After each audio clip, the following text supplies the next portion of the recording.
Velenjčani, ki so v tem prvenstvu osvojili skromni 2 točki, so tokrat doma gostili najslabšo ekipo prve lige Aluminij, ki je še vedno brez danega gola in brez osvojene točke.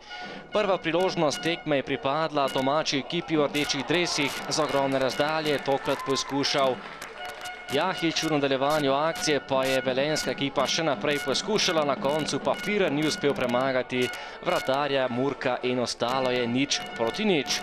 Naslednja kombinacija gostujoče ekipe, nevarnost pred vrati domačega vratarja Rozmana. Tole je že gol za Aluminij, prva prava kombinacija gostov in Marko Kmetec je podal, žogo pa je v mrežo pospravil Kureš in poskrbel za prvi gol Aluminija med prvoligaši, prvenec te ekipe v njihovem prvem nastopu med elito.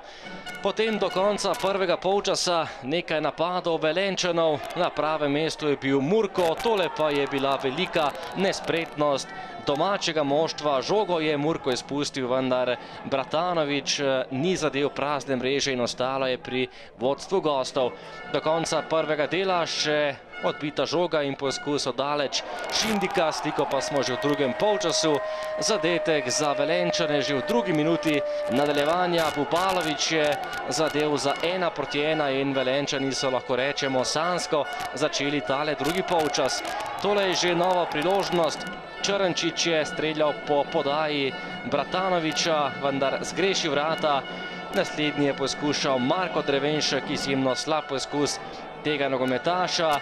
Potem pa zares ogromna priložnost za Aluminij. Takole je zgrešil veliko priložnost Robert Kureš in ostalo je pri izidu 1:1.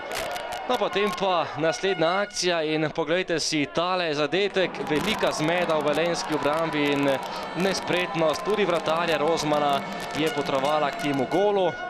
Aluminij je povedal z 2:1 in bil na pragu svoje prve točke ali celo zmage med prvoligaši. Tole je potem sumljiva sodniška situacija, padal je Klinar na robu 16 metrov, sodnik ni dosodil ničesar. Do konca tekme še kar nekaj poskusov z ene in druge strani. Najprej je streljal Marko Kmetec, a za las mimo gola, potem poskus Črnčiča. To je bil odličen strel, vendar odlična obramba tudi Tomaža Murka, ki je žogo izbil kot.